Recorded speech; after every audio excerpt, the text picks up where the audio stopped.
जय शनिदेव दोस्तों, मैं आपका दोस्त वैभव। आज मैं आपको शनिदेव की कथा सुनाऊंगा। अगर आप इस कथा को सुन रहे हैं तो कमेंट बॉक्स में जय शनिदेव जरूर लिखें एवं इस कथा को पूरा सुने, जिससे आपके ऊपर शनिदेव की कृपा हो। हर व्यक्ति के जीवन में शनिदेव की अहम भूमिका होती है। अगर कुंडली में शनि सबसे अच्छी स्थिति में हो तो वह व्यक्ति को बहुत ही कम समय में बड़ी सफलता देता है। इसलिए हर संभव प्रयास करके शनि को प्रसन्न करना चाहिए। एक बार नवग्रहों में बहस हो गई कि नवग्रहों में सबसे उत्तम कौन है। इस बात के निष्कर्ष पर पहुंचने के लिए सभी देवता देवराज इंद्र के पास पहुंच गए। उन्होंने कहा, हे देवराज, अब आप ही निर्णय करें कि हम सब में से बड़ा कौन है। देवता द्वारा पूछे गए सवालों से देवराज इंद्र उलझन में पड़ गए। इंद्रदेव ने कहा कि मैं इस प्रश्न का उत्तर नहीं दे सकता, मैं असमर्थ हूँ। इस सवाल का जवाब पाने के लिए वो सभी पृथ्वी लोक में उज्जैनी नगरी के राजा विक्रमादित्य के पास गए। राजा विक्रमादित्य के महल पहुंचकर सभी देवताओं ने प्रश्न किया। इस पर राजा विक्रमादित्य भी असमंजस में पड़ गए। वे सोच रहे थे कि सभी के पास अपनी अपनी शक्तियां हैं, जिसके चलते वे महान हैं। अगर किसी को छोटा या बड़ा कहा गया तो उन्हें क्रोध का कारण काफी हानि हो सकती है। इसी बीच राजा को एक तरीका सूझा। उन्होंने 9 तरह की धातु बनवाई, जिसमें स्वर्ण, चांदी, कांसा, तांबा, सीसा, राम, जस्ता, अभ्रक व लोहा शामिल थे। राजा ने सभी धातुओं को एक एक आसन के पीछे रख दिया। इसके बाद उन्होंने सभी देवताओं को सिंहासन पर बैठने के लिए कहा। धातुओं के गुणों के अनुसार सभी आसनों में एक दूसरे के पीछे रखवाकर उन्हें देवताओं को अपने अपने सिंहासन पर बैठने के लिए कहा। सभी देवताओं ने अपना अपना आसन ग्रहण कर लिया। तब राजा विक्रमादित्य ने कहा, इस बात का निर्णय हो चुका है, जो सबसे पहले सिंहासन पर बैठा है वही बड़ा है। ये देखकर शनि देवता बहुत नाराज हुए। उन्होंने कहा, राजा विक्रमादित्य, ये मेरा अपमान है। तुमने मुझे सबसे पीछे बैठाया है। मैं तुम्हारा विनाश कर दूंगा। तुम मेरी शक्ति को नहीं जानते हो। शनि ने कहा, एक राशि पर सूर्य 1 महीने, चंद्रमा 2.25 महीने, मंगल 1.5 महीने, बुध और शुक्र 1 महीने, बृहस्पति 13 महीने रहते हैं। लेकिन मैं किसी भी राशि में 7.5 वर्ष रहता हूँ। मैंने अपने प्रकोप से बड़े बड़े देवताओं को पीड़ित किया है। मेरे ही प्रकोप के कारण श्री राम को वन में जाकर रहना पड़ा था, क्योंकि उन पर 7.5 थी। रावण की मृत्यु भी इसी कारण हुई। तब तू भी मेरे प्रकोप से नहीं बच पाएगा। शनिदेव ने वह क्रोध में आकर विदा ली। वहीं बाकियों ने देवता खुशी खुशी वहां से चले गए। इसके बाद सब कुछ समान ही चलता रहा। राजा विक्रमादित्य पहले की तरह न्याय करते रहे। दिन ऐसे ही बीतते रहे, लेकिन शनिदेव अपना अपमान नहीं भूले। एक दिन राजा की परीक्षा लेने शनिदेव घोड़े के व्यापारी के रूप में राज्य पहुंचे। तब राजा विक्रमादित्य को इस बात का पता चला तो उन्होंने अपने अश्वपाल को कुछ घोड़े खरीदने के लिए भेजा। अश्वपाल लौट आया और राजा को बताया कि घोड़े तो बेहद ही कीमती हैं। राजा ने खुद जाकर एक सुंदर और शक्तिशाली घोड़ा पसंद किया और उसकी चाल देखने के लिए घोड़े पर सवार हो गए।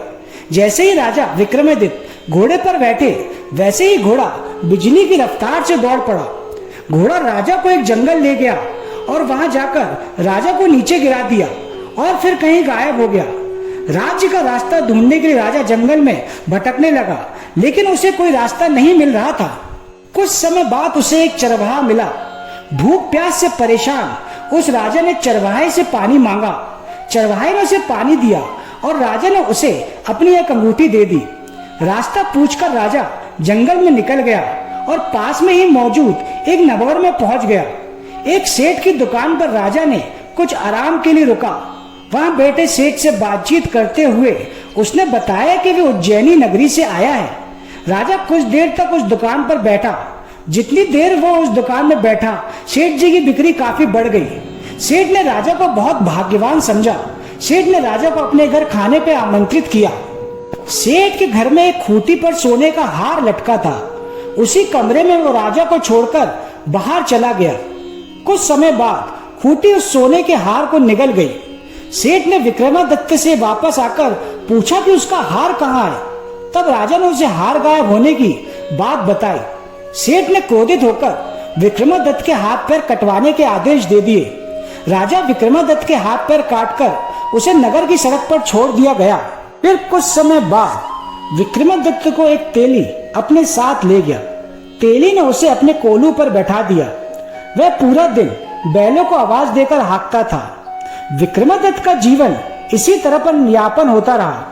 उस पर शनि की 7.5 थी, जिसके खत्म होने पर वर्षा ऋतु शुरू हुई। एक दिन राजा मेघ मल्हार गा रहा था। उसी समय उस नगर के राजा की बेटी राजकुमारी मोहिनी ने उसकी आवाज सुनी। उसे आवाज बेहद पसंद आई। मोहिनी ने अपनी दासी को भेजकर गाने वाले को बुलाने को कहा। जब दासी लौटी तो उसने अपंग राजा के बारे में मोहिनी को सब बताया, लेकिन राजकुमारी उसके मेघ मल्हार पर मोहित हो चुकी थी। अपंग होने के बाद भी वह राजा से विवाह करने के लिए मान गई। जब मोहिनी के माता पिता को इसका पता चला तो वे हैरान रह गए। रानी ने अपनी बेटी को समझाते हुए कहा कि तेरे भाग्य में किसी राजा की रानी का सुख है, तू इस अपंग से क्यों विवाह करना चाहती है।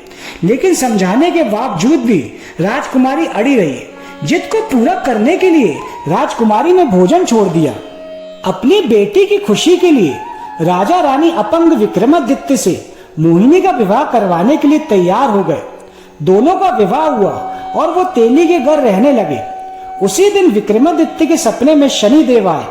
उन्होंने कहा कि देखा तूने मेरे प्रकोप। राजा ने शनिदेव से क्षमा करने को कहा।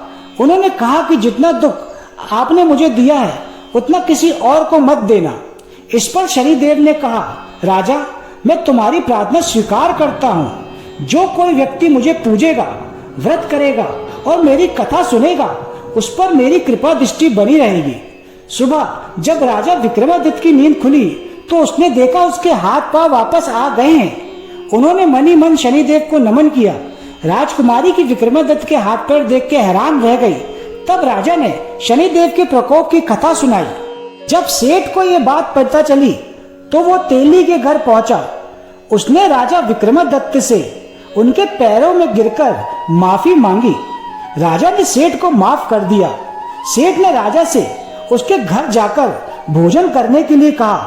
भोजन करते हुए अचानक से ही खूंटी ने हार उगल दिया। सेठ जी ने अपनी बेटी का विवाह राजा के साथ कर दिया। उन्होंने उसे स्वर्ण आभूषण, धन आदि देकर राजा के साथ विदा कर दिया। राजा विक्रमादित्य अपनी दोनों पत्नी यानी राजकुमारी मोहिनी और सेठ की बेटी के साथ अपने राज उज्जैनी पहुंचे। सभी ने उनका स्वागत किया। इसके बाद राजा विक्रमादित्य ने पूरे राज्य में घोषणा करते हुआ कहा कि आज से शनिदेव सब देवों में श्रेष्ठ माने जाएंगे। साथ ही शनिदेव का व्रत करें और व्रत कथा जरूर सुने। यह शनि देखकर शनिदेव बहुत खुश हुए। व्रत करने और व्रत कथा सुनने से शनिदेव की कृपा रहने लगी और लोग आनंद पूर्वक रहने लगे। बोले शनिदेव महाराज की जय।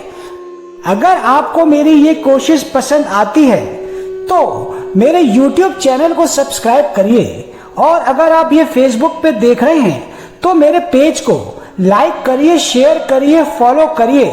और आप अगर मुझे Facebook पे स्टार उपहार स्वरूप देना चाहते हैं तो वो भी मुझे दे सकते हैं।